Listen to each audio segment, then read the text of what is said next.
Welcome to the Last of Us podcast on TV Podcast Industries. We're talking about The Last of Us, episode 1, When You're Lost in the Darkness.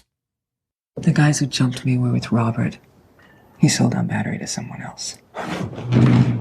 Nothing's lost. This is gonna happen. Now we just shake it off, and we go get our cards back, or the battery. I need the battery, Tess. Truck's no good without one, and if I don't get to Tommy soon, he's gonna die out there. Okay, we get our money back and the battery, but Joel, listen, Robert is terrified of you. So you march out of here all Clint Eastwood, he's gonna get wind of it and skip. I need you to take a breath.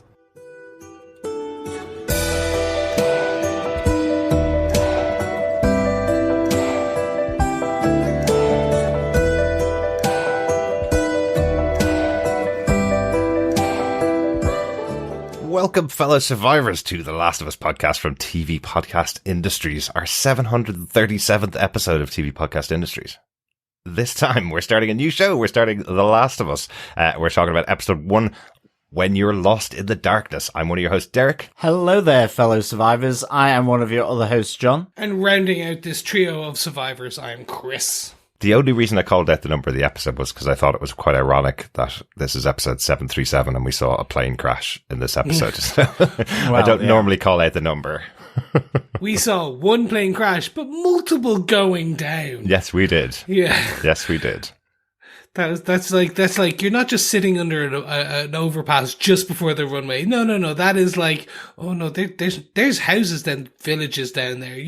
They're going down. Yeah, absolutely, Definitely. Absolutely. Well, we are going to be talking about our spoiler-filled thoughts about the first episode of The Last of Us, a series that we've been very excited about since it was first announced. I think it was on the top of our list of anticipated shows for this year as well, or at least very high up there. So really excited to talk about it. If you haven't seen the show, make sure you do watch the episode because firstly, it's well worth watching, but we will be spoiling everything about the episode, as we always do here in TV Podcast Industries. But we do want to hear your thoughts as the series goes on. Make sure you contact us by emailing us at feedback@tvpodcastindustries.com, or you can go over to our Facebook group at facebook.com/groups/TV Podcast Industries. I have a spoiler post up there for each of the episodes as they're released, and you can share your spoiler-filled thoughts there, and we'll discuss them on the podcast. We will also be kicking off our World's End pub quiz for The Last of Us later in this episode. We'll give you a question on each podcast about each episode. All you need to do is gather together the 9 answers at the end of the season and email us to feedback@tvpodcastindustries.com with all 9 of the answers for that. And we have a special prize at the end of the season. We'll be giving away The Last of Us Part 1, the remake, on PlayStation 5 or PC, depending on which one you want to play it on. Whoop whoop whoop whoop. Yeah, it's a big prize. Yeah. Yeah, and they're actually holding back the PC version of The Last of Us game until the series finishes, because the series apparently cleaves quite closely to the story, so they obviously think that people will want to play through the story after the series finishes, which I think is quite cool. For an extra chance to get your hands on that, you can also rate us on Apple Podcasts. Send us an email with the details, just take a photograph of it, really easy to do, and email us to that email address, and you can get an extra entry into our draw for The Last of Us Part 1. And if you want to be really nice, why not head over to Spotify and leave us a rating and a review there as well, because every bit of exposure helps with a little fledgling podcast like ourselves. You know, we've only been around for 737 episodes. We certainly have. Exactly. We're still so young. The grey is just put in our beard for effect. Yes. Luckily, it's not a video show that we do, because you'd see that all the time. We all look a little bit like Joel, I think, in this episode. But if you haven't subscribed to the podcast, as Chris mentioned, we do have 737 episodes, loads of shows that we've covered. You can subscribe to the podcast by looking for TV Podcast Industries wherever you get your podcasts, or popping over to tvpodcastindustries.com. Loads of options there to subscribe to the podcast. Without further ado, I think we need to get into the details of the episode. Yes, Derek. Shout them out. Who gave us what? The Last of Us is based on the 2013 PlayStation game by Neil Druckmann from game publisher Naughty Dog. The show is written and executive produced by Craig Mazin and Neil Druckmann, and this first episode written for television by Craig Mazin and Neil Druckmann, episode directed by Craig Mazin. Craig Mazin is a really interesting guy. He did the wonderful show Chernobyl, brilliant one-season show on HBO as well, so go check that out if you're interested in his vision for this show. Neil Druckmann being the game's creator coming on board and the two of them working together and breaking this story and creating the story for HBO is a really interesting connection between the two of them. Craig Mazin, also a very well-known podcaster. He's been podcasting for many, many years, but most recently he's done the official Chernobyl podcast after his show each week. He did the official Watchmen podcast as well for HBO, and now he's a major guest on the regular official podcast for The Last of Us, which is available every week as the episodes air. Well worth listening to. He's a really interesting guy. Tells loads of details behind each of those shows as well. So yeah, definitely well worth checking out. So excited to see what they bring us throughout this season. And I John. don't like this. I don't like these really creative people coming in here taking our jobs. No. They stay in their lane. They stay making the stuff. We talk about the stuff. They can't cross-pollinate. They're going to take our Absolutely. audience. These multitaskers. But after you've listened to Craig Mazin on his podcast, or on the official Last of Us podcast, of course, come over for more humbler thoughts on the show. Get the from Irish, the common man, from Ireland, for sure. Get the Irish viewpoint on The Last of Us. Yes. And John, do you want to tell us what they gave us with your synopsis for The Last of Us, Episode 1, When You're Lost in the Darkness? Sure. In 2003, Joel Miller's birthday with his daughter Sarah is turned into a nightmare as a fungal pandemic hits their hometown of Austin, Texas, turning its victims into bloodthirsty attackers. As the fungus starts to spread, Sarah, Joel, and his brother Tommy flee into the chaos, leading to dire consequences. After escaping an infected runner, Sarah is killed by a soldier who shoots her, believing her and Joel to be infected. As the soldier goes to finish off Joel, he is saved by Tommy. 20 years later, after the planet has been ravaged by the fungal outbreak, life is harsh and desolate for the survivors in this new world. Joel lives in the Boston quarantine zone managed by the Federal Disaster Response Agency, or FEDRA, as a smuggler with his partner Tess.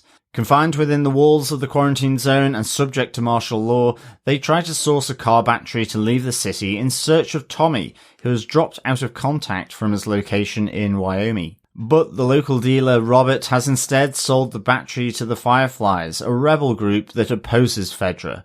Joel and Tess head to confront Robert. As the Fireflies leader in Boston, Marlene, begins to enact a new mission to move a valuable asset, a young girl named Ellie from Boston, her attempts to secure transport out of the city with Robert goes awry, and she is injured in a shootout. Arriving at the Fireflies' headquarters, a wounded Marlene pleads with Joel and Tess to take young Ellie to the Massachusetts State House. Reluctantly, Joel and Tess accept the additional burden to their plans in exchange for supplies and a fully gassed-up working vehicle. Sneaking past the heavy Fedra security through no man's land, the group of three are caught by a soldier. He tests each of them for infection, but when Ellie stabs him, he tries to shoot her. With flashes to the death of his daughter, Joel protects Ellie, tackling the soldier to the ground and beating him to death. In the violent aftermath, Tess realizes Ellie is infected. While Ellie promises them that she will not turn, there is little time to debate the situation, as they make a break from pursuing Fedra soldiers into a biological contamination area. Little do they realize that their new mission could change everything. In Joel's empty apartment back in the quarantine zone, a song plays on the radio, an 80s coded message of impending trouble. Excellent. A synopsis spanning around 50 years. Exactly. A tour through the decades. Exactly. And not the full 120 minutes of the episode. But close. What we normally do here on TV Podcast Industries is we talk about our major points, the things we thought stood out to us about the episode. What I kind of want to kick off at the start of this episode is literally the opening that we have in 1968 here with Dr. Newman and Dr. Schonhaus talking about the idea of an outbreak. For the narrative structure of this TV show, opening with this moment where we have this almost sterile talk show where we have two scientists talking about the possibility of what could happen. I thought this was a great idea to establish the world, set it up, and talk about the fears that play into the whole the whole society, set up the horror of what's going on, really. What I thought was really interesting, if you listen to what Dr. Shunhouse says, he's using terms that we're all now fully aware of. He is literally talking about the global pandemic. He has to explain the word pandemic, which I find hilarious after 3 years of dealing with COVID. But he's literally talking about the process by which it gets transported around the world by airplane. People traveling means that a pandemic can overtake the world. And the other doctor, Dr. Newman, played by John Hannah, actually, he calls out that, yeah, you may think that's bad, but wait till you hear about the fungal virus that's also a possibility for this world.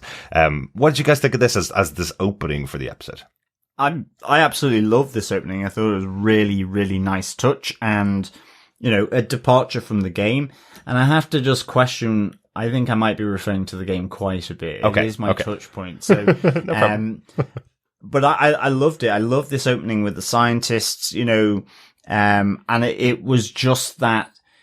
It was also the reaction of the audience and the host to John Hannah, just talking about something that, as the other scientist would have it, is not on his radar at all. This idea that if fungus adapts and, the microfungus, if it starts to adapt and what it could potentially be capable of, in terms of how it operates in other parts of, the animal kingdom, like with the ants, the example of the ants and it being taken over, zombie ants, I think they're called, once they're infected with the cordyceps. So I really kind of like that. It really just gave a nice opener to this.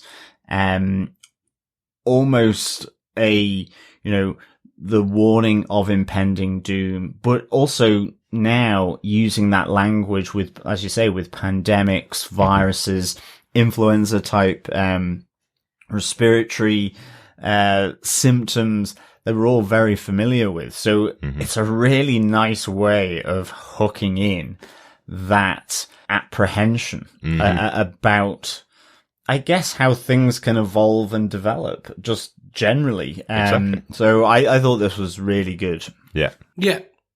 For me, it's the opening is twofold. This one is kind of like, hey, you remember, just let's all talk the same language. But additionally, it's beyond that, because you could say in pop culture, now I know with some of the my other podcast hosts love a certain zombie dead or mobile dead TV show that is. We can say The Walking Dead, Chris. We can say The Walking Dead, yes. Yes, you love The Walking Dead. Absolutely. But you could say that zombie horror or shows, movies in pop culture have kind of been done. And they've been done a lot in like the Fear the Walking Dead, the other one, another spin-off, as well as beyond that, like all the films, Army of Dead and all those. And the 5 other TV shows that are out there, Dawn of the Dead and Black Summer, I think is another one as well. Yeah. There's just loads.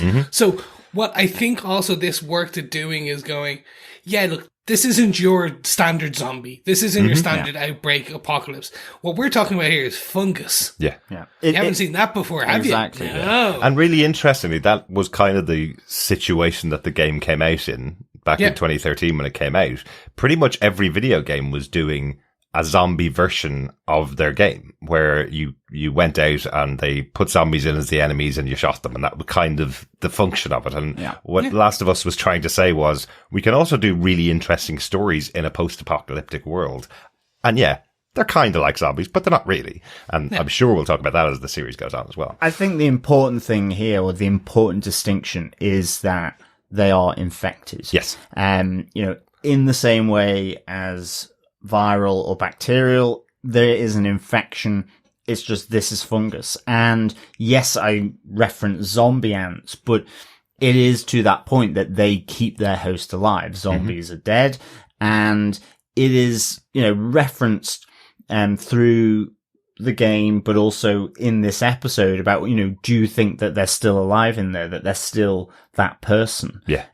Because and they're being controlled. I mean, as John Hannah's character says, it's the puppeteer with the marionette. Yes. So it is that kind of, you could arguably say they may have some form of knowledge or memory of their life, certainly in the earlier stages of that infection. So it's to that. I always remember the whole thing around 28 days later around, are they zombies or are they infected? They're runners. Yeah, exactly. So, and well, in fact, that first stage, that very early stage of infection in Last of Us, they are called runners. They're known as runners. They have much more mobility as the fungal infection is kind of smaller within the body, I guess, targeted more at the brain, so that the fungus controls the host. So the recently infected. So that's that other side of it as well. So I would always say they're not zombies here. It's not a zombie apocalypse in a sense.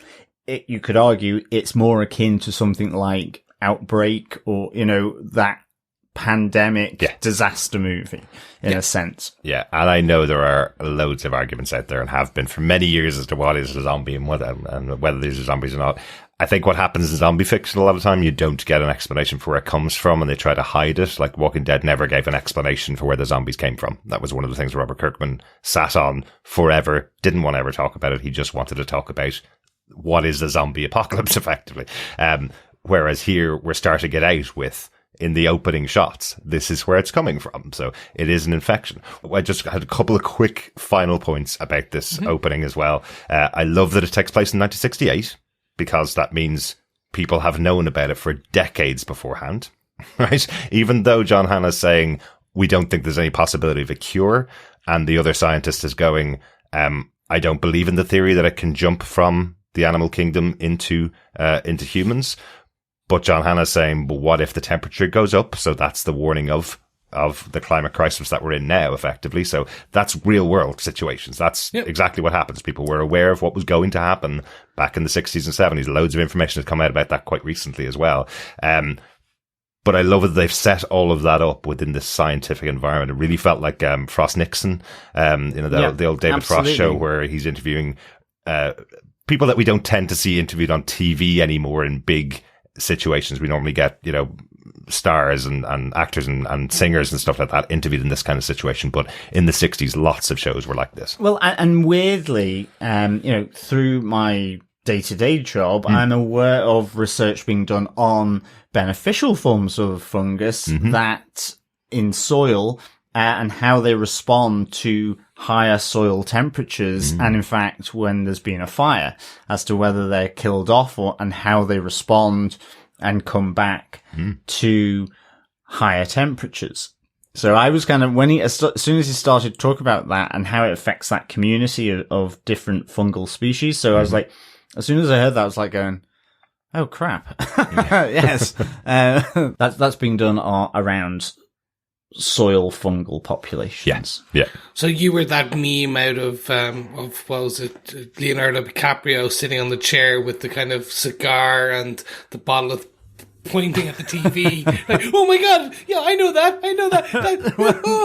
No, it was just more, it was just more going, that's weird, because they're actually looking at that in terms of how soil fertility and those populations that are good for soil in terms of the fungus respond to effectively climate change and to fire hazards and temperature. So I thought, oh crap. Yeah. Watching out for that fungus.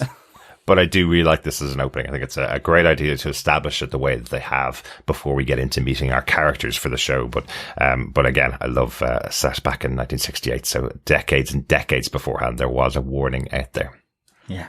I would argue though with the scientists, and I'm not a scientist myself. John, you are officially Dr. John Harrison, an actual scientist. But I would argue with the scientist there. One's arguing that the fungus can mutate and take over humans, and then says there's no cure for it. And I was kind of going, yeah, but surely humans can develop to defend against fungal infections like we do with other fungal infections, right? But he's kind of going, there's no cure for it. That's it. That's the end of the world for all of us. Well, he's talking back in 1968. all I'm going to say is when I got a fungal infection of the mouth after taking sort of the inhalation steroid for a lung infection, and because it was steroidal, I got a fungal infection in the mouth. I mean, the treatment for it was horrendous. Yes. And I mean, it wasn't a pill. You had to put on effectively a fungicide in your mouth. Yeah. So yes, Ooh, tasty. You have well, it was a mint fungicide. Cool mint flavored. I mean, he's been eating it ever since. I guess they are problematic even for like sort of pesticides to take out fungus, and they're normally much simpler fungus. You're actually using a pesticide in a pharmaceutical treatment to get rid of it, and it's like. And and the side effects that are listed there, I'm kind of like, oh, that's great. I remember reading those. Yes, awful, but again, absolutely zero possibility of a cure. I thought that was very defeatist.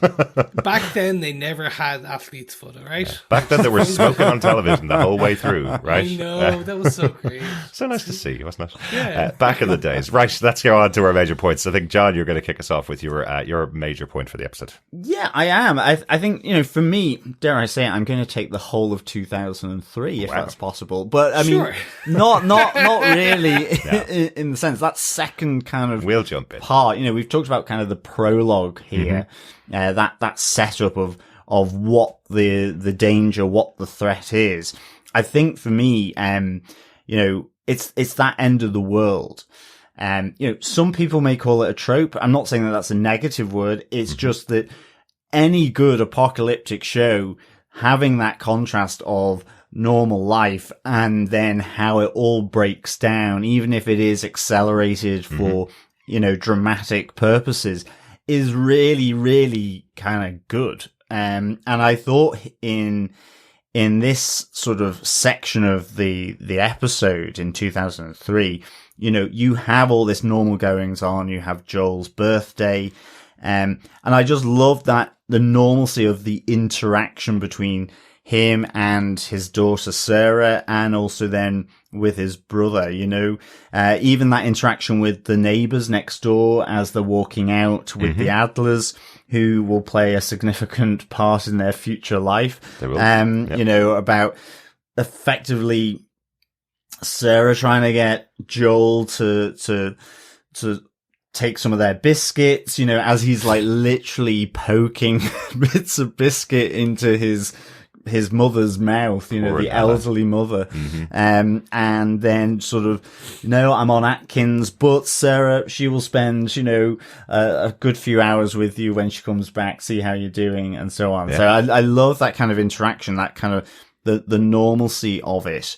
But then, in the background, those subtle and, as normal, not so subtle cues that there is something bad happening. So, whether it's the shop owners where Sarah goes to get Joel's watch fixed, who suddenly quickly close up the repair shop because, either the radio or the TV is going on and talking about some of the events that are happening. We hear about Jakarta in Indonesia. Yes, we do. Yes. And so on.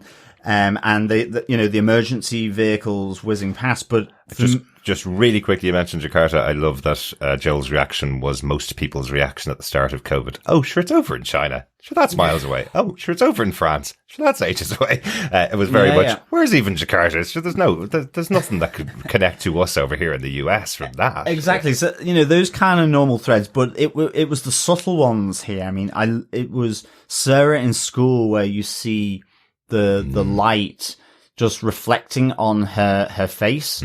And she looks over and you see a girl with her hands sort of shaking and so on, which you then later see as one of the potential symptoms of this. And the moment where she's back at the Adlers looking through their DVD collection to get something for Joel, a movie, one of Joel's favorite movies to play for his birthday when he gets home. And you just see Granny Adler convulsing in the background in soft focus. So good.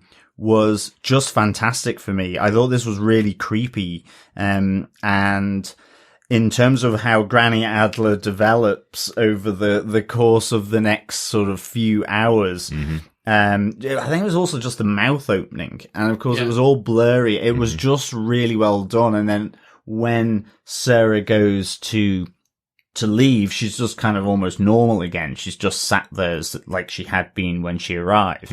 Except for Mercy the dog, who, shout out, the acting chops on that dog. What do they say? Never work with children children or animals. Well, I think Mercy the dog was just brilliant. I loved as it all begins to kick off, where he's scraping at the window.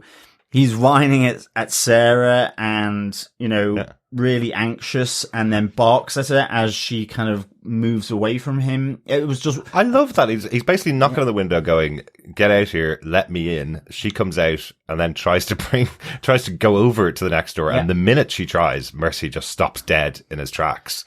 And it's like, I'm not going anywhere near that place. No chance. Digging the old paws in and finally running off. So, it was just really, it felt really realistic, and so well done. So hats off to Mercy the dog. Absolutely.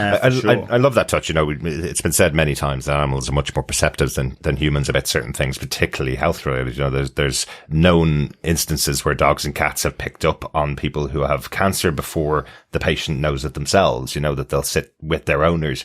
So having that moment when Mercy realizes that something's going wrong with Nana and is just sitting there staring, and the face of the dog is going, what the hell is going on here? I love how it's captured, because it is really that shocked face of the dog watching on, wondering what's happening, It really is. Yeah. So, in a story about the apocalypse, how the world ends is really important. Yes. And I loved the subtle nods here, primarily, with Granny Adler, and Mercy the dog, but also with that kid in just school, the little kid in school shaking.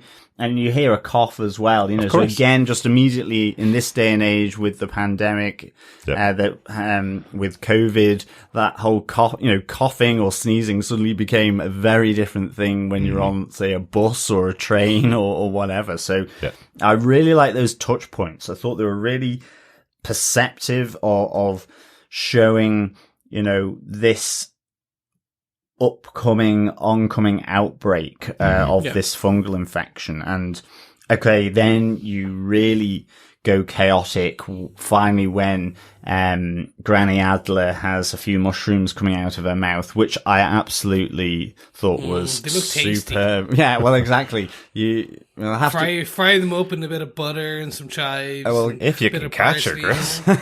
Yeah, you've got to kill her first. Yeah. But even Joel killing her with the wrench to her head, in front of Sarah, just really, that shock for his child seeing her father do that.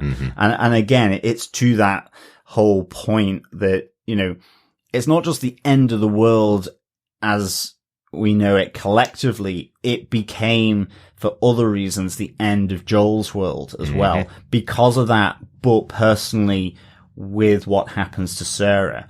And, I guess that end of the world ratchets up as they get into the car. And, it's something that's very reminiscent of the game as well. Yeah. Yeah. What did you think about the build up here, Chris, in these moments with the neighbors and all that kind of stuff? Loved it. For me, it was everything not being the focus of these first 20 minutes or so. Everything slightly in the background, or a subtle nod, or just because I end up having to, because for our people who are joining us for the first ever time, we usually watch the episodes multiple times, at least twice at a minimum, just to kind of make sure we didn't miss anything kind of dramatic. And actually, I missed the watch thing. I thought it was just kind of a girl shaking kind of her thing to annoy Sarah. Right. And then watching it the second time, and it's the beginning of the infection. Caught you. Now I got it even better. And then it was just kind of more and more and more. And over that course of time, I'm like, this is why I've always enjoyed Craig Mason's stuff, but beyond that, kind of the story of kind of this opening story within the game, because it was always more focused on the people, the character, than what's going on. Yeah. And I know you could say a lot of films make that argument. We're focused on the character, not the zombie apocalypse or the apocalypse. Everyone makes that, and that's usually very true in their own thing. But Craig Mason very much did focus. Literally, he focused on the characters. Like, everything was in there to focus in the background. Yeah. Until literally it begins. Yeah. And then it's almost a shot for shot. Like, from the point where they get in that car. Yeah, and even before that, the conversations that are going on between Joel and his daughter Sarah, and we get a bit more Tommy here than we got in the game, but the kind of relationship that you see between these characters is directly lifted from the game. There's specific lines of dialogue between the two of them about the fact that Sarah was able to pay for the watch, and she says she's selling hardcore drugs. That's all taken from that opening conversation between those two characters, but established really well. And I think that's one of the things that benefits them. What they're kind of saying in this opening sequence, even with the expansion and the extra characters that are in there, what they're saying is, you're in safe hands here. We know how to do character drama really well, and we know how to set up our characters really well, because you are with them before the world falls apart and everything is crashing down around them. Before that car ride, you're with them. You want these people to survive, and you've just seen what's happened to the neighbors next door, the whole family getting taken out by the reanimation, I guess, almost of Nana. One of the things that was really interesting. Well, exactly. Yeah. As she always said, I've got another 10 years left in me. Absolutely. Just with fungus coming out of my mouth. Yeah. Well, I really like that. You know, there was something on the official podcast where Craig Mazin was talking about this, and he was saying, if you notice the way we layered in Nana throughout the episode, we started out where she isn't able to eat effectively. They're pushing food in her mouth. Absolutely. We mention a line from her daughter who's taking care of her going, I don't know why I even talk to her. She's completely deaf. So all of these things, and she's sitting in the same spot all the time. All of these things are to say to you that there's nothing working for her. And the cordyceps takes over and fixes all the things that are broken in Nana, so she can now run and scream and shout and kill effectively. So that's what the cordyceps is doing to her. It's effectively fixing her from the inside, all the broken pieces of her, but turning her into this monster that wants to go and eat her family.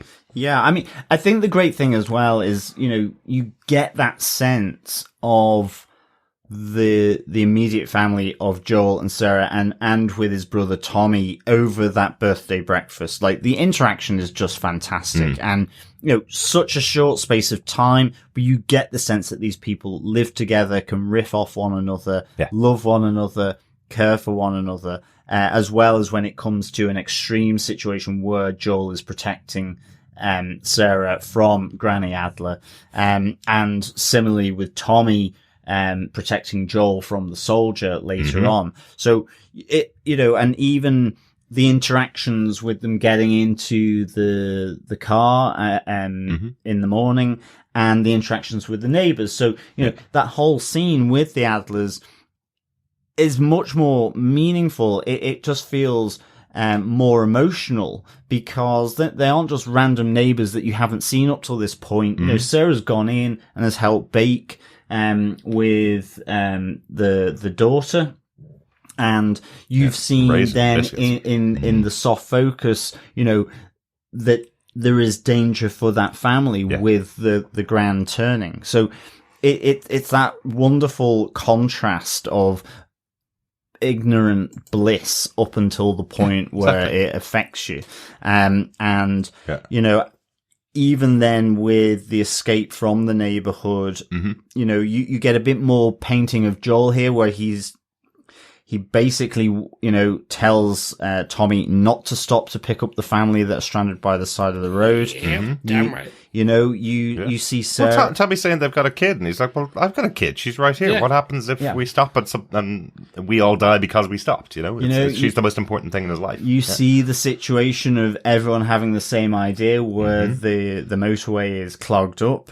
You know, that car ride through the alleyways, as I say, you know, just like the game, fantastic. Then that chase and through then that town with all chaos taking place, them getting split up, that escape through the alleyways, and again we see another runner focusing in on Joel, who's having to carry Sarah, and just that flip of the neck of the runner as it sees its next victim was very, very cool. That jerky movement, like with Granny Adler as well, where she kind of clicks her head up, but also it's almost, I loved how that runner in the town went after Joel and Sarah, because yes, it's being controlled by this fungus, but it also can't deal with, you know, complex spaces. So just the fact that it's crashing into all the shelving units and so on as it bursts through the door, which gives them a bit more time to escape, but then, you know, quickly picking itself up as well, exactly, you know, to ultimately then they're saved by the soldier that then doesn't save them, you know, and the pain of that massive moment with the death of Sarah, which I think Nico Parker, again, that just how she was with a wound, because it felt like agony. Yeah. You know, she didn't, just the response that she did, it felt really real to me.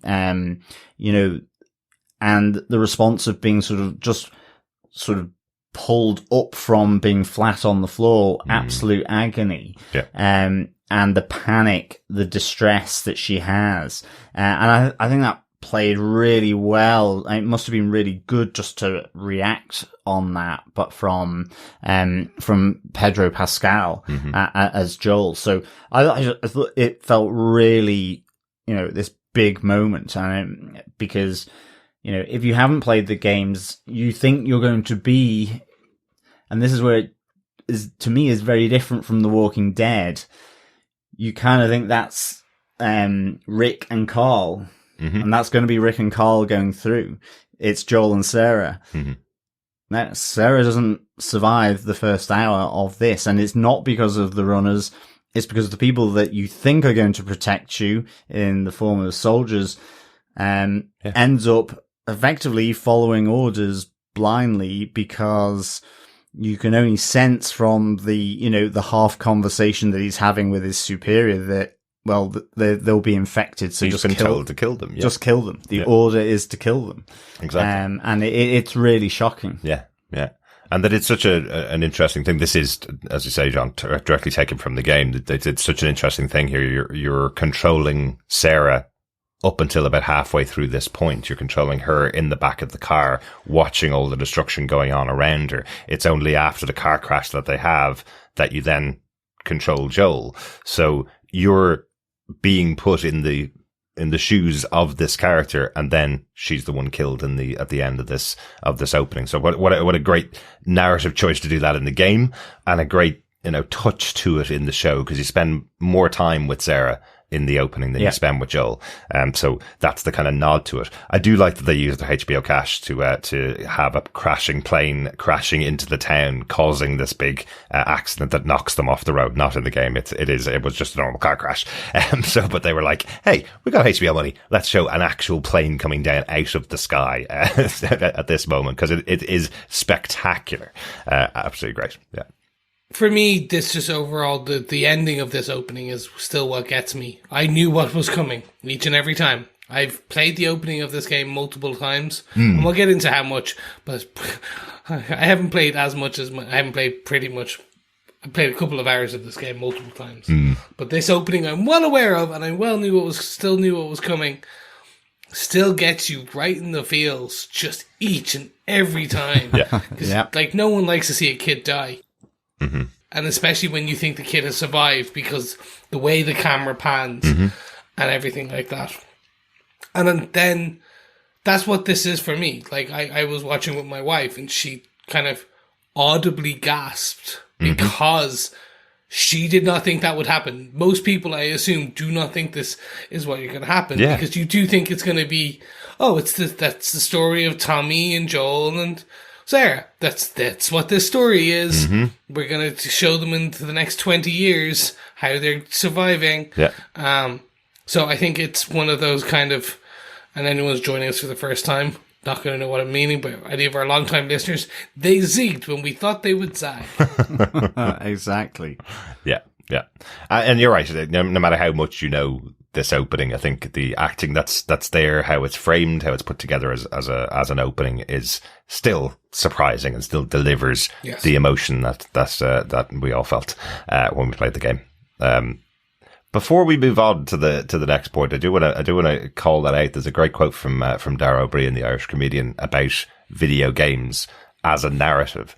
And it's the only art form that blocks you from reading the next part of it unless you're good enough, or seeing the next part of it unless you're good enough. You know, you can spend about 60 hours playing The Last of Us. The game is probably 15 hours for some people who are good at it. Other people spend 60 hours over the course of 5 or 6 months, with the story spread out and broken up because they can't get past parts of the game. So it's going to be really interesting watching the rest of the season of this show, having it almost condensed into a 9-hour period over the 9 episodes of the show, because we played the first time over the course of 6 months, myself and John definitely, we did absolutely got to the end and finished it. It's a tough game to get through, but what is rewarding about it when you do get the chance to play the game, if you haven't played the game before, what's rewarding about it is when you die, you only go back a couple of seconds and then you can continue on and continue to try it. So you just have to push through and you will eventually get through it. But you do feel sometimes it's been about 2 or 3 weeks since you've heard any of the storyline when you're playing a video game. Whereas here, we're going to be coming to every week getting the story all laid out, and it's going to be much neater and easier to follow, I think. Well, that's what I'm really excited about, because if anyone plays games like I do, especially ones with a horror element to it, then after dying about 30 times and taking an hour and a half or 2 hours to get past a particular point, and trying to adapt my strategies as to how I'm going to actually get past this point, just failing miserably. It's almost like the story, because I'm actually just coming down from the high of having gotten past that section. So sometimes the story elements I actually got lost on me. And in a sense, this is condensing it for me, because whereas the game in total would have taken considerably longer than the 9 hours or the 15 hours playthrough for someone who is really good at gaming. This is going to be 9 hours, and it's done in that real life way, in the sense that, if you die, you're going to die. Yes. If you progress through, you progress through. So, it is kind of, it's almost condensing the story into, because when I play, it just gets exaggerated out along the timeline of the story by my constant deaths. Exactly. It's like, why does that matter? Who's that guy again? Especially when you turn it off and play another game for a few months and come back. It's like, how do you control this thing? And how do we move on any further? But anyway, just wanted to mention that there. Chris, do you want to take us on to your major point for the episode? 100%. So I'm going to basically talk about Joel and Tess as the central characters to this show, and that they will be on this, because essentially you're reintroduced to Joel in 2023. 20 years later. Yeah. And it really is. It shows that the great look. Well, first of all, it shows great looks good on Pedro Pascal, but we knew it would. That was an obvious. Yeah, but I'll speak for myself. I definitely didn't buy him as a 36-year-old man in 2003. With his I'm sorry, Pedro. You're a great looking man and you're a great actor, but you do not pass for 36. No, it was just for men. It was that real no. You've literally, they've just gone in and mascaraed over all your actual grey hair. I think part of the reason they chose not to put him in much of that of those sequences is so that they could kind of yeah, we'll age him up in the next scene. Let's not dwell on him too long in these early scenes. But anyway, sorry, Chris. No, so like for me, I really want to just delve into what they spend the next 40 minutes or so of this, really just reintroducing you to the world of 2023. So it's like, hey, you've seen no one taking a virus serious. You've seen the virus outbreak. We're just skipping ahead. Like, let's just jump to, and they do try and kind of quickly play on your expectations, because you're first introduced to Joel doing a job, like manual labor. Like, that's it. He's just, you basically see him throw the remains of that child who we see shambling into the world. He kind of heartless and just throws the remains in. And you're like, okay, he saw his daughter die. His heart's broken. He's no longer the man he used to be. He's in it for the money. He's your quintessential, kind of tough guy, no emotions. Yeah, but he's a broken guy, you know? Yes, like, exactly. It's the fact that the other worker that's there, the woman that's beside him, looks in and sees a child and goes, oh no, I can't possibly do that. And he picks up this child in his arms and carries the boy the same way that he carried Sarah, and then dumps him in the fire. It's exactly the same carrying movement that he does. It's showing this massive transition for this character, the fact that he is completely broken. We mentioned earlier on that the relationship between them was really set in that opening sequence. You could feel how much love he has for his daughter. And this is a completely different human being now. Yeah. The one thing, there's a lot of this across this episode, where there's one thing or one scene and it's playing two parts. Because, again, that kid, basically, because we just saw the kid before and we saw the kid get the red on the test, that test is then again used later. And it was very cleverly set up and filmed in that order and shown in that it's teaching you in parts, so that by the time you come to the end of this episode, you're like, oh, I understand what that red means everywhere. And it's a real shorthand as well. That whole scene with the kid on the pure brutality of this world, in the sense of, you know, how even a child is treated in this situation. You know, he's bound to the wheelchair. They do the test. And then, you know, effectively, I'm guessing, as they fill the kid with barbiturates to kill him, effectively assisted death with the injection, you know, there is this almost nod back to the old world, the world that was, which is, you know, this will make you better, this will free you, and you know, that choice of words that the Fedra soldier uses, and then we'll get you food. We'll give you all the toys that you want to play with. It's keeping, it's keeping the kid calm, but it just shows the new reality that these people are being faced with. And then you see it with Joel, and it, you know, it cuts to Joel incinerating people, including this kid, but you realize that, you know, he's, as you say, he's broken. He's cynical. It's sapping. It's like, I mean, to be honest, you know, it's that after 20 years, it's not so much that he's grieving for Sarah still, but that changed his world. As I say, the end of the world, it changed him with the death of Sarah, as well as everything to do with the outbreak and the world that is now, I guess. Yeah. And it's so very quickly on the kid, it also shows you that just a tiny scrape on the knee. Yeah. And that's important. It's the tiniest of infections. Kind of, it's like a big chomp. On Joel, I like that it then starts to show, you think he's just a kind of, he's just your average Joe. He's just working the job. And then it introduces, okay, he's doing it for kind of credits to food and things like that. Essentially, it's the way they earn money. And then going further, over time, over the next bit of time, you're reintroduced. No, he's not. He's a bit of a dirty dealer. He's a smuggler. Kind of hustler. And a hustler, and he knows. And it's just that really fun, slow deconstruction of what you think the man is. until you get to the end when you do see the type of man he is, and the pent up rage and the aggression and everything in that when he breaks, essentially. Yeah. But you do see all of it where he drinks himself when he thinks when he now thinks he has to go and find Tommy, he drinks himself and medicates himself into a state of slumber. Yeah. Yeah. Like when he's waiting in the apartment with Ellie later, he just falls asleep and has PTSD-esque kind of nightmares where he awakens to Ellie essentially saying, "You're still talking and mumbling in your sleep." So you see very much he is that broken man and that character.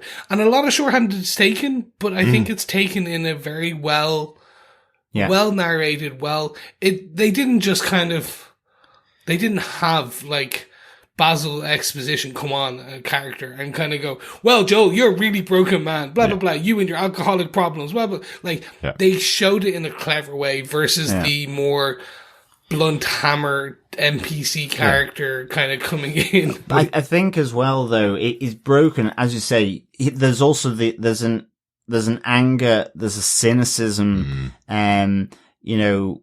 to him as well. I mean, even with Tess saying, "Now take a breath," when she comes back into their apartment all beaten up with the sort of black eye and the cuts, it's like, take a breath. Robert will run a mile, and this battery that you're looking for in order to use for the vehicle to find Tommy, which again is another thing. He potentially is at this moment thinks he's also lost his brother.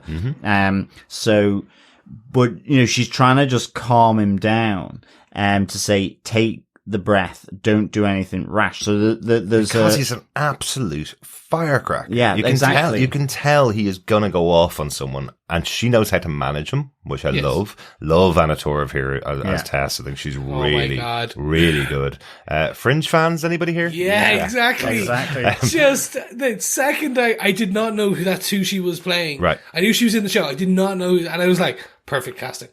No, she is she's going to be the old agent from Fringe by the end of that season. That's her character. Right. And they literally might as well just taken her from Fringe into this universe. But there you go, play that character. There you go. I keep hearing about Mindhunter. I haven't seen Mindhunter, but I hear she's great in that as well. Oh, I haven't seen that yet. But I just love how she manages Joel.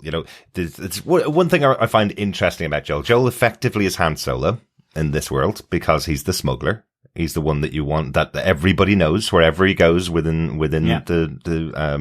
the quarantine zone. Everybody knows Joel, and everybody knows that Joel is the one that can get them what they need. So he could be a Han Solo character, but because they've layered on all of these elements about his history, that he is fighting his fight to get the best life he possibly can here. Kind of all about himself, but at least with Tess here, he's got a partner who's working alongside him to get what they want, But I kind of like that both of them are navigating a different path within the quarantine zone. There's lots of people who are sitting on the street. There's lots of people who are doing very menial tasks for very low reward, and the two of them are kind of working the system and smuggling things.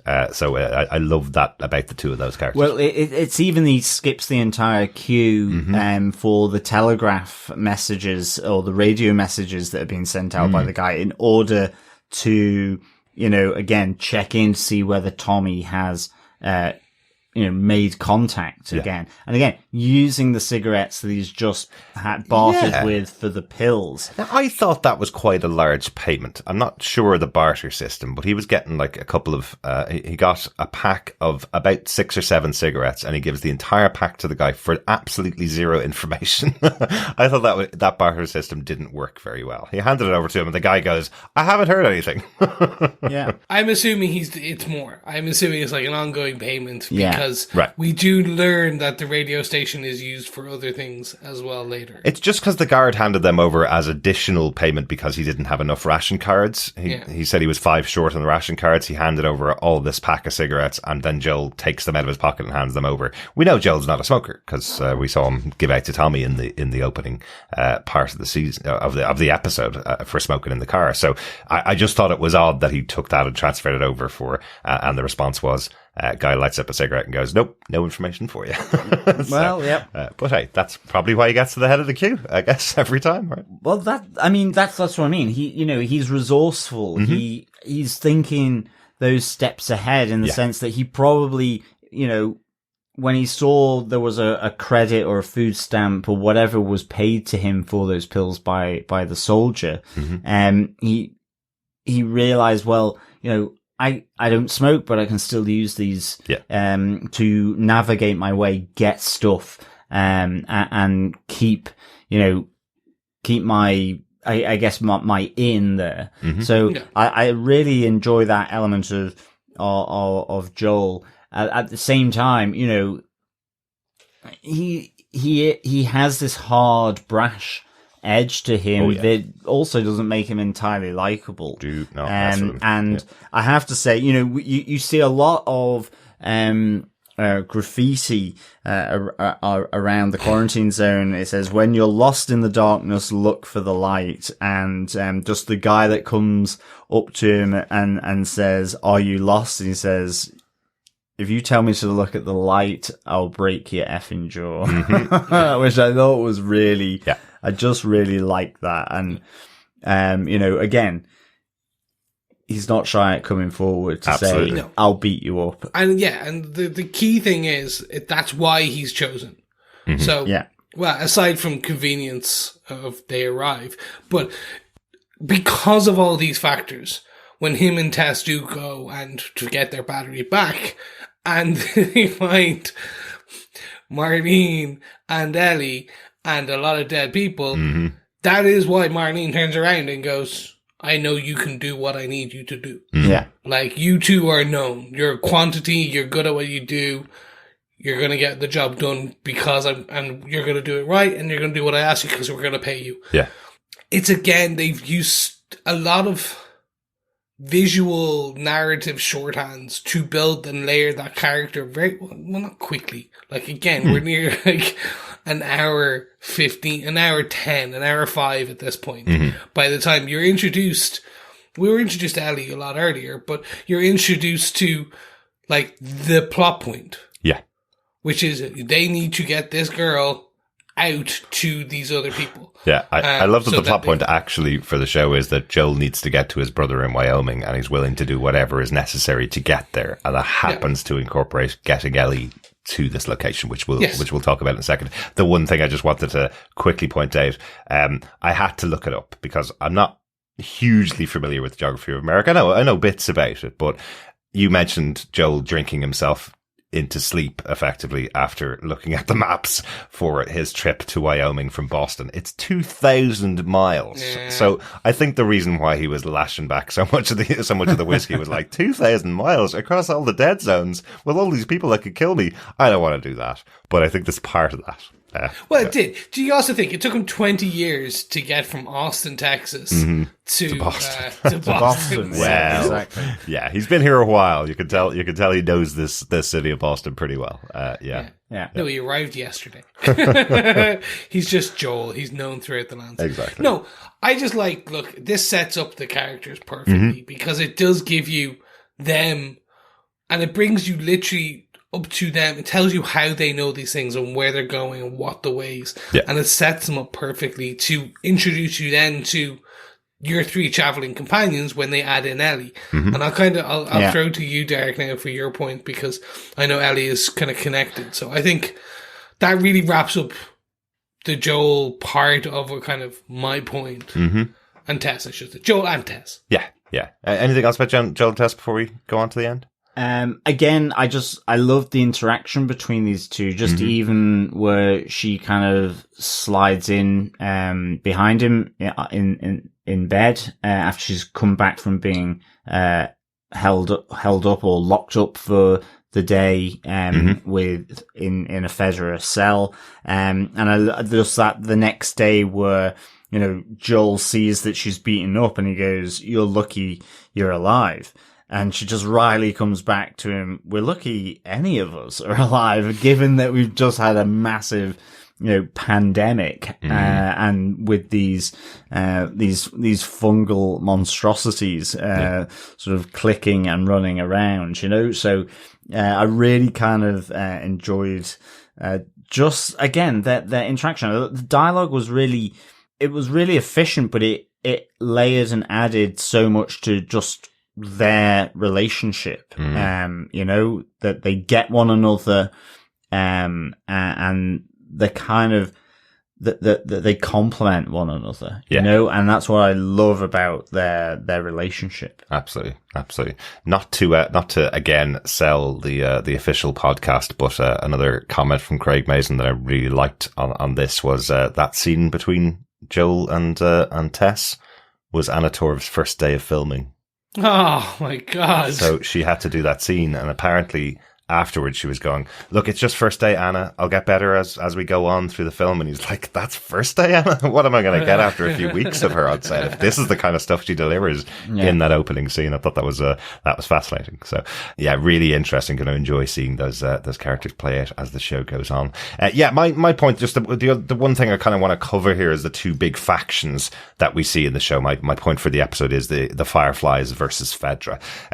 We kind of mentioned it a bit. I just want to kind of bring it together in this final point. Fedra being in control of the world, the fact that they've got capital punishment here, people who are being hanged, one for leaving the quarantine zone without authorization, another being hanged for coming into the quarantine zone without authorization.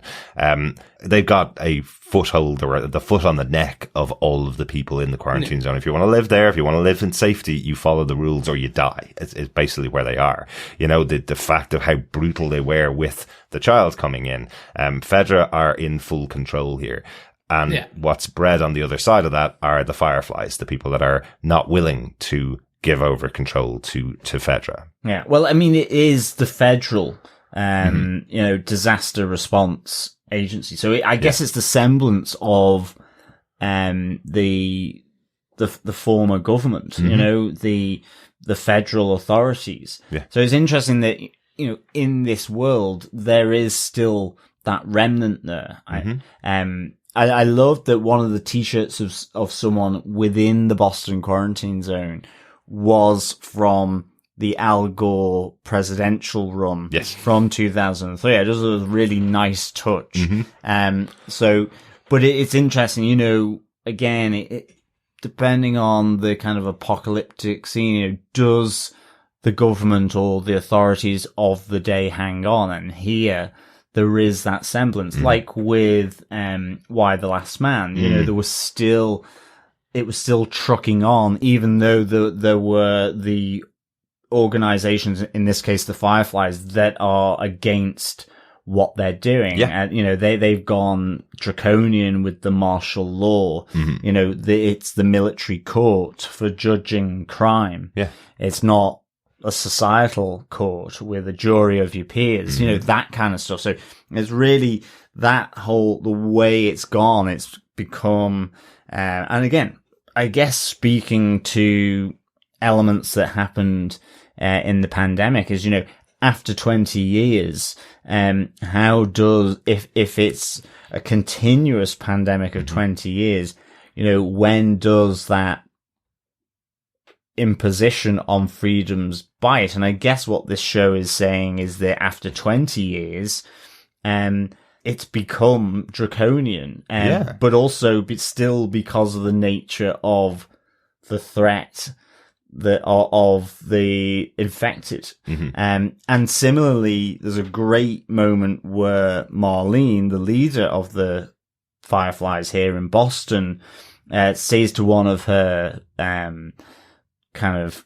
lieutenants, well, after 20 years, if a rebellion hasn't done anything, then we're just graffiti paint on the wall with our symbol. Yeah. So it's kind of that nice little sort of both sides of that opposing view. Yeah, that's exactly it. And I'm not too sure how accurate Marlene's comment of we've been fighting this for 20 years is, because they haven't been. There's no way they've been fighting for 20 years. I think she just means the outbreak started 20 years ago. There's always been people opposed to the government and the way they've done things. We saw on the first night there were fighter jets flying in overhead. There were helicopters which were carrying people into Austin. So there must have been a big military response to this to begin with.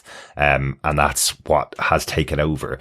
So I do like the idea that we have these, the Fireflies here in Boston, versus Fedra. I think it's a really interesting idea. And those are the two factions that we will see throughout the show. There's a mention from Marlene that the entirety of the Fireflies are going to be leaving Boston. Immediately that night, they're all going to be leaving to take the package, which is Ellie, as we find out, and they'll be leaving the city. So we will meet Fireflies more. We have mentioned that they are active throughout the rest of the US, fighting back against Fedra. So that's quite interesting. I think we keep an eye out on those characters. They're going to be people that we meet and have connections to Marlene, I presume, throughout the rest of the show.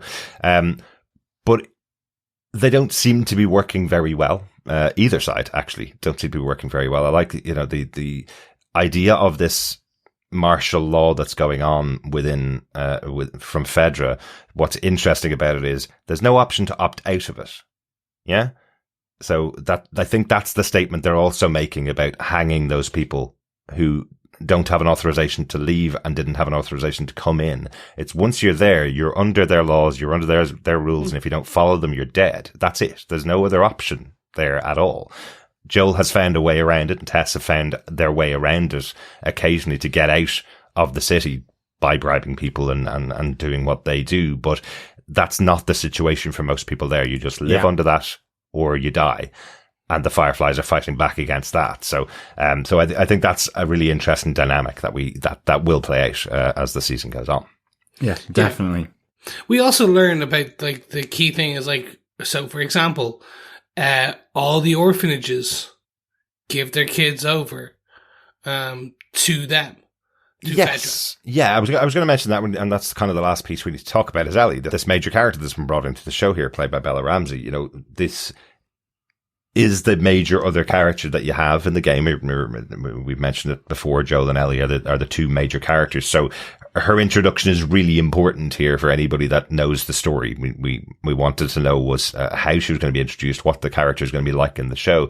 There's a couple of extra tweaks in there, a little bit of extra information, that mention of orphanages giving their kids to the Fedra military schools.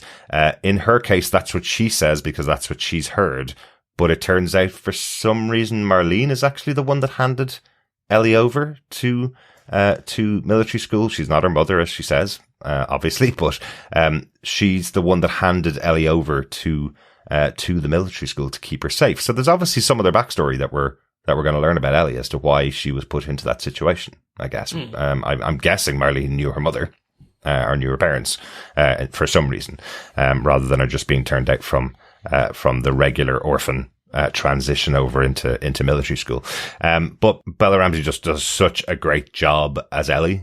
It's the same intensity that we saw from the character in the games. It's the same antagonistic side that we saw to Ellie in the games. She does like to wind people up when we see the character. She specifically likes needling at Joel. I think she likes to get under his skin, and we see a little touch of that, which I'll talk about in 1 second. But that's the way she starts out here, this moment where she's obviously being tested for weeks and weeks on end. We find out it's because she has been bitten and she hasn't turned. But she is already pissed off about being stuck in this situation, being locked up when she potentially is a survivor of the infection, right? So, yeah. But she's met up with Joel and Tess, and now they've been given the task to take her to the Massachusetts State House, which Marlene can no longer do, Kim can no longer do. I love that Kim's fighting with Marlene about the fact that she can be the one to take her. And Marlene goes, you don't even have an ear on your left-hand side. The fight out obviously taking a lot out of the two of them. But yeah, she's kind of pushed around a lot. I think that's one of the things with Ellie, because she's such an important thing. This kid that survived an infection for now 3 weeks, as she says.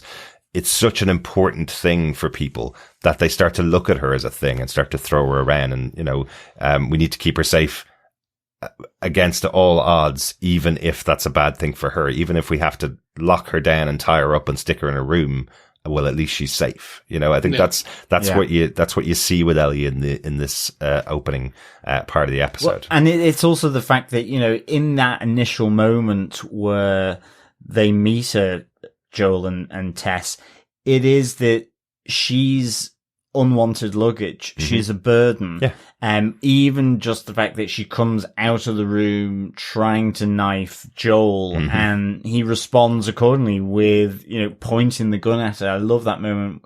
Mm-hmm. And Marlene is like, no, point the gun at me, leave her out of it. Yeah. But he keeps his foot on the knife so that she can't get it again, and then sort of kicks it away. Like, it was really good little touches. Absolutely. Throughout. And I mean, then, that is that contrast. It's to the point where, and as we move through the season, it's this relationship of, Joel and Ellie, because it's a surrogate daughter. Not entirely, but it's completely different to Sarah, but that, it's even to the point in that moment of the flashback where they're in the no man's land that, they've gotten past the main walls, and the Fedra soldier stops them, tests them, and because Ellie is, the monitor comes up red that she's infected, he's effectively going to put her down, and mm-hmm. kill her. And it's that, that brief moment of Joel's memory of the night with Sarah that makes him sort of act decisively to protect Ellie in this instance, mm-hmm. And effectively really beat this guy to a pulp. Absolutely. So it's that, at least in that moment, it's a protectiveness of her that suddenly comes to him. Not necessarily a surrogate daughter. Maybe that's the wrong choice of words, but he becomes protective of her. Yeah. I think at the moment, I think that's the relationship you want to see develop over the season, certainly. I think at the moment it's an antagonistic relationship, and she is a package and she is a means to an end. If he gets her to the place she needs to go, then Tess and Joel get all supplies they need and get a proper working vehicle that can take them all those 2,000 miles to Wyoming to get Tommy. That's his impetus here. Absolutely. He doesn't know about Ellie being infected at this stage. Ellie stabs the guard to get away, because she knows he'll find out. But what I mean is that in this instance, Joel even doesn't know that's the point mm-hmm. where it changes, because of the reason why he did what he did at that moment to protect Ellie, with that kind of little memory or flashback of the night of the outbreak. Yeah. So even though he's not aware of it, it will still be antagonistic. Mm-hmm. There's that unconscious change in how he views her at the moment, and how that, I guess, infects him moving forward in terms of how their relationship alters. She'll always be antagonistic. She'll always riff on him, because, like you say, that's what she does. And that's one of the great things about Ellie. Absolutely. And I love her little antagonistic jab at her in this episode. That moment where she breaks the code that he has between Joel and Bill and Frank, these messages that they send back and forth to each other as through songs from the 60s, 70s and 80s, where a 60 songs means there's nothing new in, a 70 song means there is new stock, and then the 80s section is left blank, and she calls him on it. She pretends that there was a play of Wham's Wake Me Up Before You Go Go. 80s song, what does that mean? And she sees the shock on his face means danger. So, but she's winding him up because she wants to know what it is. So she's winding him up, showing that she's smart, showing that she's, that she's able to crack the code effectively. So, just by getting a rise out of him. So yeah, really enjoyed that. Really enjoyed these two together. And it's so essential for the story of this season that, I'm glad we came out of the episode with, two great main characters right there and some fantastic supporting characters. Yeah, definitely. No, 100%. That's our major points from the episode. Anything else we want to call out about the episode that we may not have touched on? For me, there's a load of Easter eggs that I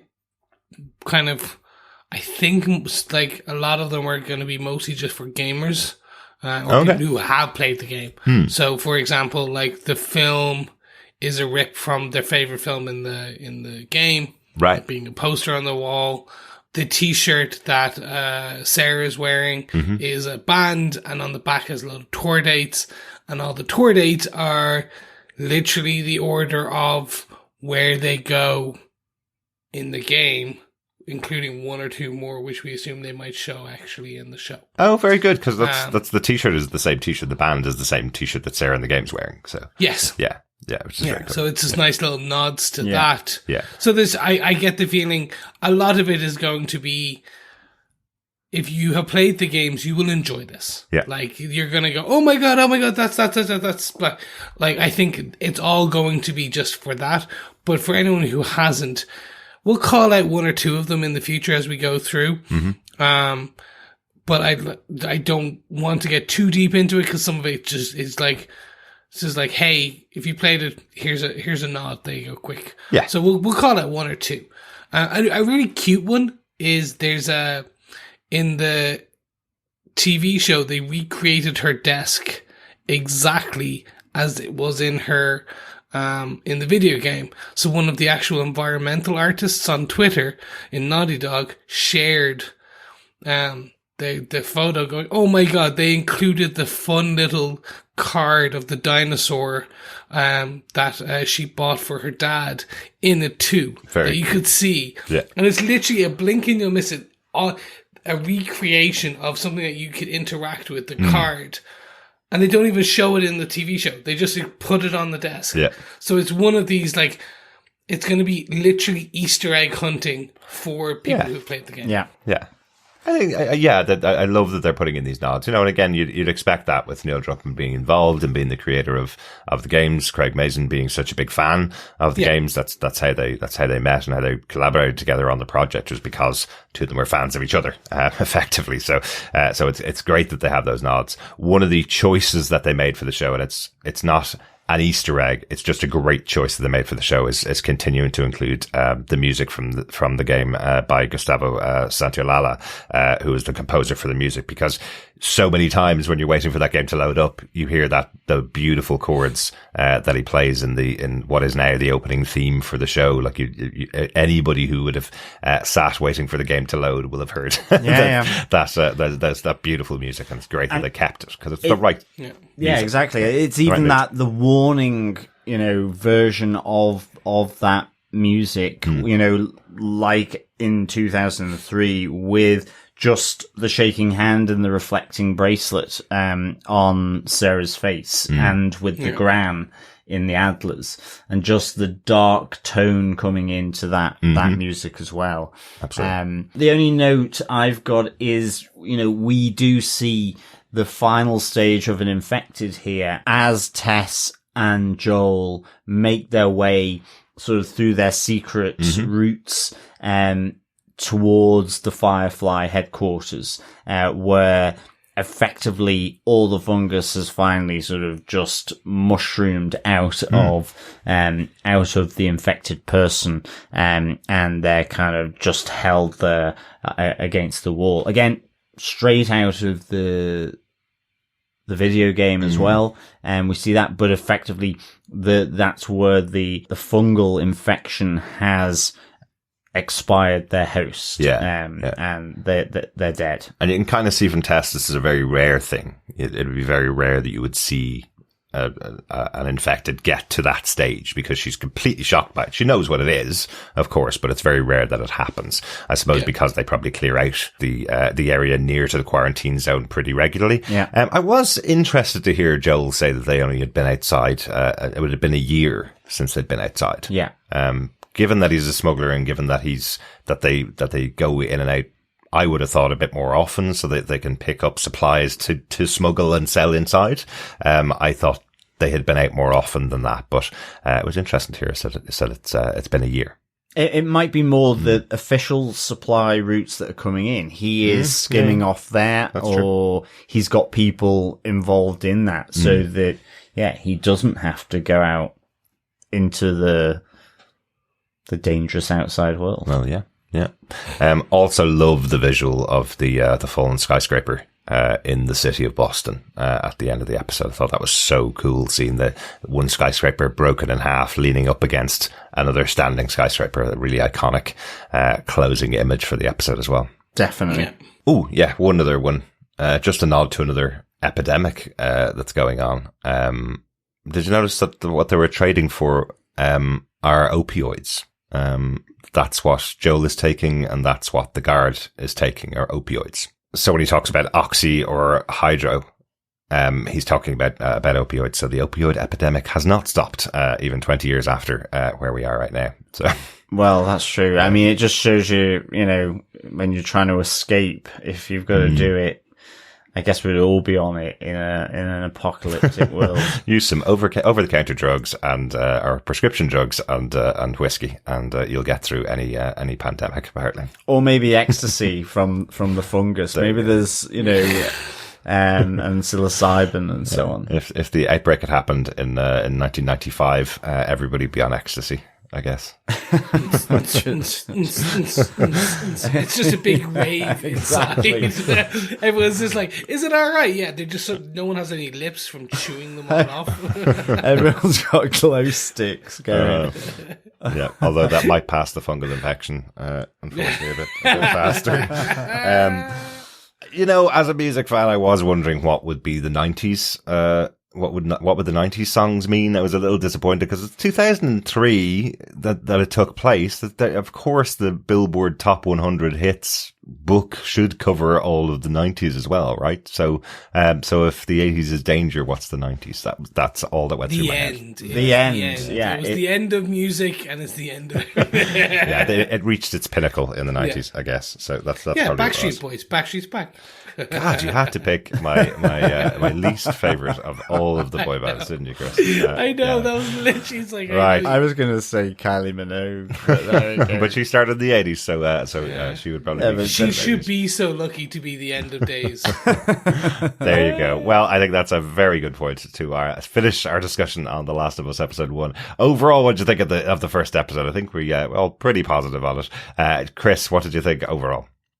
I loved it. Again, as someone who has played the beginning of this game multiple times, I really need to finish. Does that mean you die a lot, or that the game gets worse as it goes on? It was, when it first came out, it was not that great, and it was a beautiful story. Just control wise, I didn't click, and I've tried it multiple times, and I still haven't clicked. So I'm gonna do this and then watch this show and then play it. Hey, can I be honest? Yeah. When we played the remastered version of this game a couple of weeks ago, we started a couple of weeks ago. We're about 3/4 of the way through the playthrough at the moment. The scene where Joel and Sarah are walking down to the army guy in the episode here. I got shot in that scene as Joel and died, and then had to start the scene again. Right, so it's one of those ones where you're not paying attention. Sometimes you can just look at a stray bullet and die. That does happen in the game, and this is how games work. So sometimes that happens, but we have finished the game a few times. So, or you panic uncontrollably when there are fungus infected people charging at you. Uh-huh. And so you just run. Yes. Yeah. No. Sometimes I just run a lot in circles. Can't catch me. Exactly. Overall, look, I really enjoyed this. I think I knew what was coming, but I loved how they put it together. Craig Mason is fantastic for focusing on what should be focused on, but giving everything else in the background in out of focus or in unique ways, without having a character coming in like Basil Exposition, just giving a narrative drop and then walking away. We got everything we needed up to where we're going, and literally beyond that. So I'm just excited. And I know it's a long episode. It's a long episode one. It's an hour 20. I know the remainder, like 55 to 60 plus, kind of going in, and we've got another 8. I'm so excited to see how they can then say 15, 20 hour, let's say somewhere between that. You could say 15-hour narrative into the space of that shorter period. Yeah. I really want to see how that. I know because this game is old, and being a very, very much in the gaming ecosystem, I know how it ends. I know all the backstory because also I follow the actors who portrayed these characters originally in the game, and I know their stories and they talk about it. And Neil Druckmann, I'm really in that. So I'm now more interested to see this adaptation and what they make different, without knowing the beat for beat. I know the major points. Yeah. So now I get to experience this as if I was wholly new, and I'm really looking forward to that. Excellent. And I'm excited to see what you think of the rest of the story that's told over the course of the other episodes. Kind of feel like I know where the show is going to land at the end of season 1, but the journey to get there is going to be really interesting. I think it feels like it's in safe hands at the moment. How about yourself, John? What overall, what did you think of the episode? Yep, I absolutely love this. I give this 5 mushrooms on toast out of 5. I'm so pleased that Craig Mazin is involved. I really enjoy his sensibilities in terms of the direction. Yeah, I mean, Chernobyl I loved. I thought it was gripping. Yeah. And I found this gripping. I found the whole, the prologue, I thought really a nice little bit of difference from the game. I mean, yes, the game storyline is good. This for me will condense it into sort of a more closed timeline for me rather than me expanding it out. So it's just got that level of urgency as well. To it. I thought the prologue was really good. I just thought the whole, section around in 2003 with the outbreak and just building up to that was just so cleverly done. In terms of delivering that big moment of the death of Sarah, which is, a big moment. I mean, for me, I love other zombie, shows. I really enjoy The Walking Dead. For me, it probably outstayed its welcome on TV. I was never as excited, certainly towards the latter part, unlike yourself, Derek. But, so I like how this is different in that it's not dealing with zombies. That whole, for anyone thinking that this is The Walking Dead, it's not. No, it's not. But what I mean is that death of Sarah at the start means, there's a different dynamic to the central person here. And I love how you see him broken down 20 years later and this new society really kind of hemmed in and confined by this outbreak. I just thought atmospherically it was great. I loved the subtleness of some of the shots in terms of with the that initial convulsing from Granny Adler. I thought was just spectacular. There's a moment as they're going through the no man's land bit, as they're leaving the quarantine zone in Boston, where there's just this capture of light as they're going through one of the big pipes of Tess's face in the light. And you see Ellie kind of really, taking her lead, sort of being a little bit afraid of what they're doing. I just thought it was so well done. I loved Tess, and I think Anna Torv, just superb. I think when you think of John Hannah and Nico Parker, who plays Sarah, I think got some really good actors here for either just some very small appearances like John Hannah's, or, ones that have to deliver something really meaningful, but because of the nature of the world in which they live, which is dangerous and threatening, are likely to die. And it's really interesting to see how fantastic these actors are doing to bring so much depth. Yeah. So I absolutely loved this from start to finish.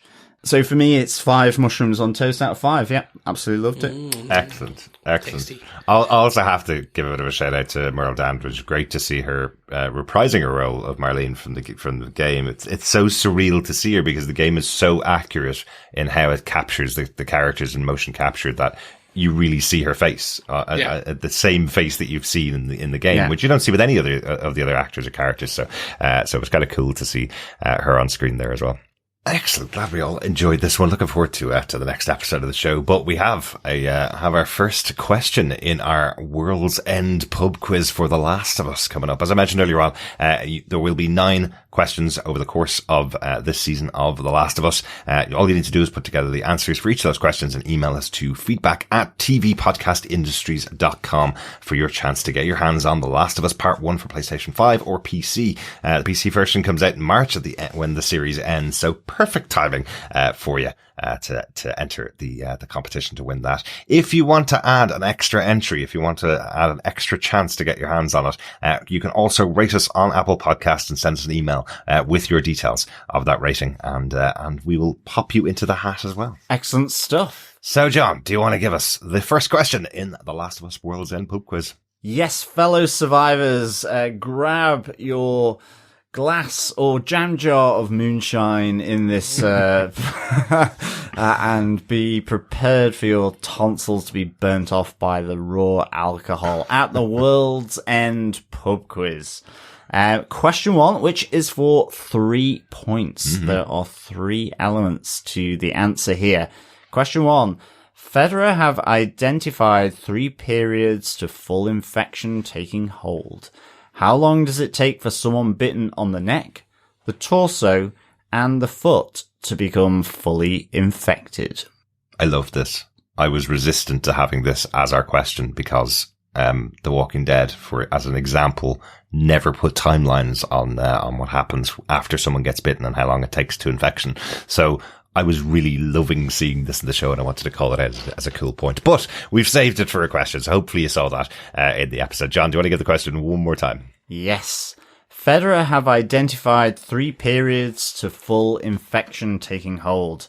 How long does it take for someone bitten on the neck, the torso, and the foot to become fully infected? Good stuff. As we said at the end of the season, all you need to do is pop in your answers to us at feedback@tvpodcastindustries.com.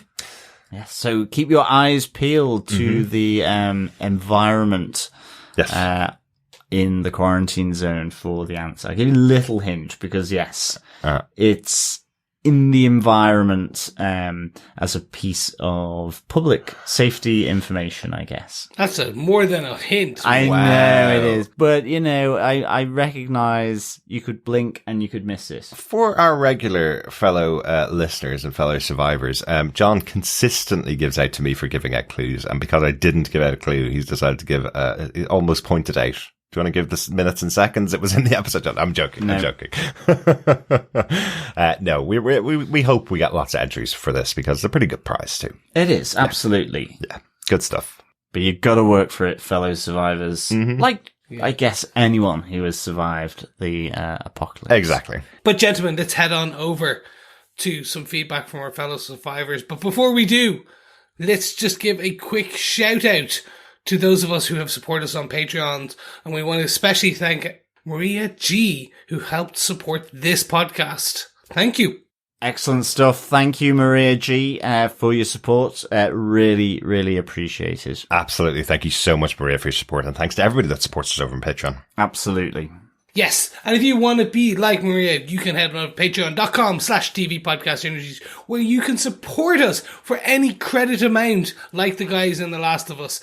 Yes, you can support us by choosing any amount on an ongoing monthly basis, and that will come straight in and help keep the lights on, the podcasters going, and essentially just keep the servers and the website in a state of energy. You know, it helps. It really does, every little bit. But if you want to just give a quick one-off donation, why not head on over to buymeacoffee.com/TVPI, where you can keep our editor-in-chief, the wondrous Derek, in caffeine. We actually use Buy Me a Coffee by buying him coffee and sometimes red wine, sometimes moonshine, deep into the wee hours as he edits away. Sometimes mushroom vol au vents. Yes. Oh my God, Sometimes just mushrooms, given how much editing I'm doing, to be honest. But as well, if you ain't got any credits, don't worry. We appreciate any support you can. You can like, share, subscribe, and more importantly, share the podcast with all your friends, families, your grannies, and even that granny that sits in the corner and twitches before she runs after you. Because sharing the podcast is what, gentlemen? Sharing the love. Sharing the love and the spores. Yes, Sharing the the spores spores. with that granny. Sharing the spores, exactly. Excellent stuff. Good stuff, Gentlemen, yes. should we get some feedback? Absolutely. Let's get over to Facebook for some feedback from our wonderful fellow survivors. First up, Victor Von Doom says, another home run for HBO. I was totally impressed with the acting and storytelling in this episode. I was so happy to see Anna Torv because I loved her in Fringe. Nico Parker and Bella Ramsey certainly have bright acting careers ahead of them. I live in an Xbox household though, so I pre-ordered the PC version of this game. Can't wait to play it. Ooh, maybe Victor needs to cancel his pre-order and enter our end of the world pub quiz. What do you think? Well, absolutely. There's a thought, Victor. Yeah. You're now in a dilemma, I guess. Mm-hmm. Keep your pre-order just in case you don't get it. Yeah. But hey, you might not have to get it. There you go. Good stuff. Glad you enjoyed it, Victor. Yeah, absolutely. Yeah, absolutely with you around Anna Torv. Loved her in Fringe as well. And yeah, I mean, these two young actors in Nico Parker and Bella Ramsey, just superb. You know, there's a lot of expectation, and certainly when you've seen them in previous stuff, certainly with regards to Bella Ramsey, I think every single Game of Thrones fan loves Bella Ramsey for a couple of episodes on that show. Definitely. So, absolutely really pleased, with the mark that they made in this episode. Mm. Excellent. Yes, thank you so much, Victor. Appreciate the feedback. Next up, we have some feedback from Wendy Ott Eppers, who had this to say. Loved it. The infected look wicked cool. Their creepy sharp movements and the fungus coming out of their mouths. What? Mm-hmm. Yeah, pretty much. Yeah. But I did say the fungus looked tasty. Again, put it on some toast, just You thought it looked sauteed. tasty? I thought it was like docking with her daughter that she was eating, like dropping into her neck. It was like worms falling into the other person to infect them. It looked cool, but not tasty. It looked really cool. Yeah. Excellent. Thanks, Wendy. Yeah, thanks, Great to Wendy. hear from you. We also got some feedback in from Mindy Megan, who says, the monsters infected are giving me big Annihilation vibes. I wonder if there's any visual FX connections there. I think the biggest visual reference that stood out to me was the fungus wall soldier who'd grown into the wall of the pool. Both images are so creepy and beautiful. Yeah, it's really, it is creepy. I mean, there's almost, for me as well, Hannibal vibes, off this, where he effectively plants the corpses in the mushroom beds for all the fungus to grow out of the bodies. Yes, one of the killers did that. That was back in season 1 or season 2 of episode 1 of Hannibal. Yeah. Our first show that we ever covered as TV Podcast Industries, John. Yeah, exactly. But totally can see that connection between that the infected in Last of Us and that infected soldier on the wall in Annihilation as well. Yeah, Mindy's kindly sent us some images from Annihilation, and comparing it to The Last of Us, it does look really interesting, doesn't it? Yeah, Annihilation, the Alex Garland movie. I know the designs in that are obviously very different overall, but I can totally see what you mean by that, Mindy. Yeah, definitely. Definitely. Our final piece of feedback comes from Richard Blaze. Wow. I mentioned previously I'm not a huge fan of the games, having only played them for a few hours, but this show looks like it's going to be the next massive thing. Mm-hmm.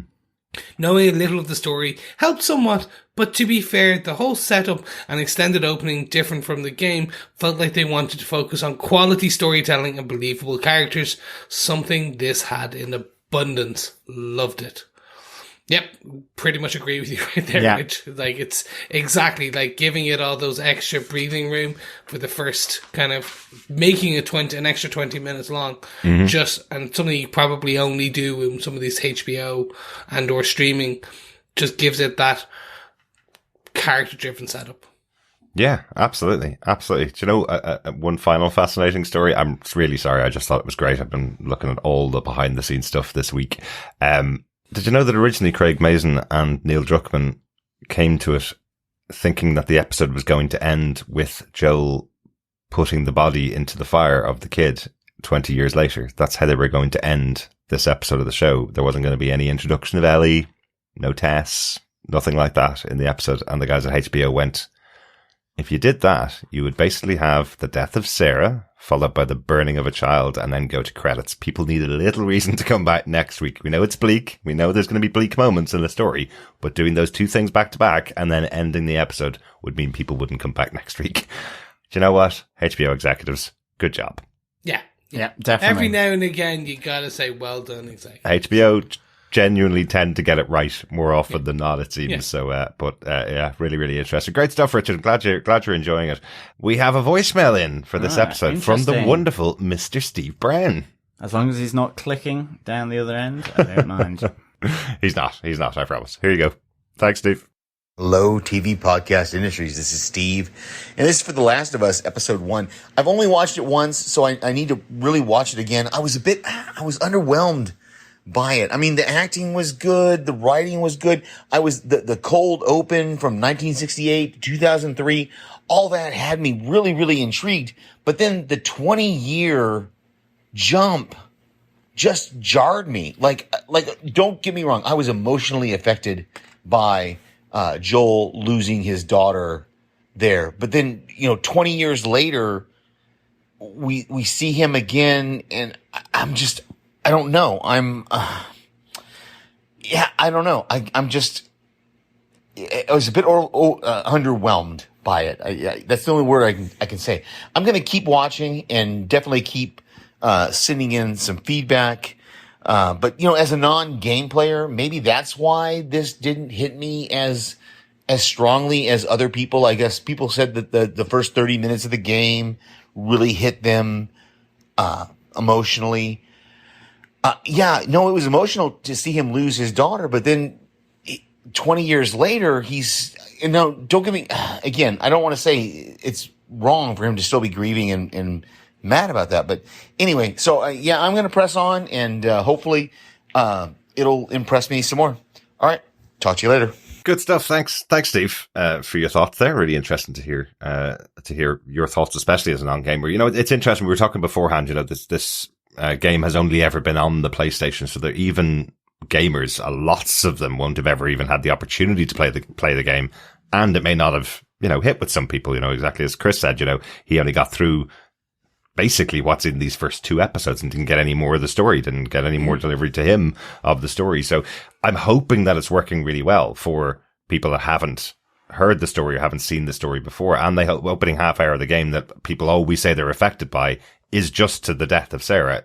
And that shot across the bow to you as a gamer is exactly as you see in the episode 20 years later. You've just played half an hour of a game, been really emotionally affected by what's going on, and then it cuts and you don't know what's happened to Joel. You don't get the impact other than him with his daughter dead in front of him. You learn that as the rest of the story goes along, what the actual impact has been on him and how much his life has changed. So it is a real gut punch, when you're playing it as a game. And I think the gut punch for me definitely comes across in the same way in the show, but let's see if the rest of the story plays out as well as it does in the game as well. I don't think it's lauded as a game just because of those opening 30 minutes. They are really affecting, but the rest of the game also has lots more of interesting characters that we meet and interesting storylines and interesting paths to go down as the series goes on as well. So hopefully the rest of it will hit you a bit closer, Steve. Yeah, and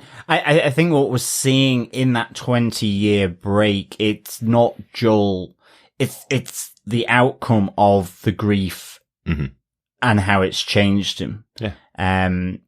And I guess the reality of the new world and, you know, I get the approach is to do that time jump so that you see the broken society. Absolutely. Or the changes that have been enforced because of this,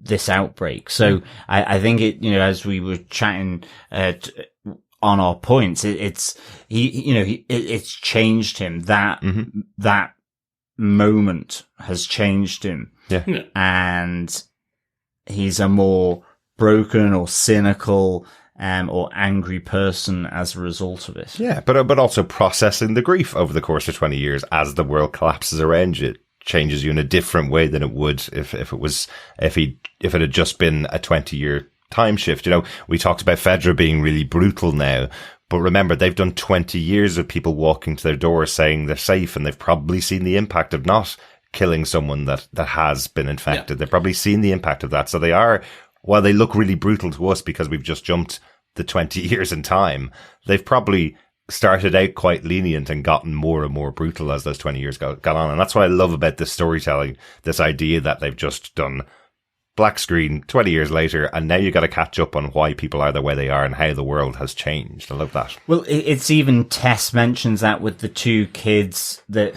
have beaten her up, Robert, that you know, they were teenagers, so they don't know how to discuss. It's always fist first or violence first because this world necessitates it. They were born after the outbreak, you know, because they were, exactly. Yeah. So that's kind of a really interesting take, is that, you know, there are pre and post outbreak, you know, characteristics here because it's a changed world. There's new reality. It's not spa time. It's hammer time, effectively, because you've got to look after and survive. It's a survival situation. Yes, it's wrench time, I think. Yeah, that's better. There you go. Good stuff. Thanks so much, Steve, for your voicemail. If anybody wants to send us in a voicemail, you can just record it and email it to feedback@tvpodcastindustries.com. You can also record a voicemail on our website. Just go to tvpodcastindustries.com. There's a button there where you can record up to 90 seconds of your feedback as well. You can also join our Facebook group at facebook.com/groups/TV Podcast Industries, where you can share your thoughts on the spoiler post on there for The Last of Us each week. And not only are we covering The Last of Us for a bit of levity, particularly this week, we are also covering Star Wars The Bad Batch every week. That show comes out on Wednesdays, and our podcast is on our main feed on TV Podcast Industries. So just search TV Podcast Industries wherever you listen to podcasts, and you can get all of our coverage from The Last of Us to The Bad Batch. There you go. We like to cover all bases on our show. Yeah. We'll be back next week with our next discussion about The Last of Us Episode 2, Infected, which releases on HBO Max on the 22nd of January and on Sky Atlantic outside of North America on the 23rd of January. Yes. Only a couple hours behind you. Americans getting that extra 24 hours. Damn you. I know. Well, if we didn't have jobs, it comes out exactly the same time on Sky Atlantic as it does on HBO in the US. So it would be 2 a.m. 3 a.m. our time, I think, or 2 a.m. our time. Yep. So we're probably not going to do that unless we have a couple of bank holidays between now and the end of the series. We might do it then. We could watch it after the Super Bowl. There exactly. you go. Literally watch the Super Bowl and then go straight into HBO and then kind of record, and we would be really bleary-eyed. Yes. Absolutely. You know, we booked our day off for Super Bowl, so I think I'm going to do that. Excellent. But that's coming up later in the season. You might get our bleary-eyed thoughts after a Super Bowl and The Last of Us later on this season. Thanks so much for joining us for this episode. We hope you stay with us for the rest of the season. Yes, thank you so much. I'll speak to you again soon. Yeah, thank you so much, fellow survivors, for joining us for our discussion of The Last of Us Episode 1. We'll see you next week, but in the meantime, keep watching, keep listening, and keep... Bye. Bye.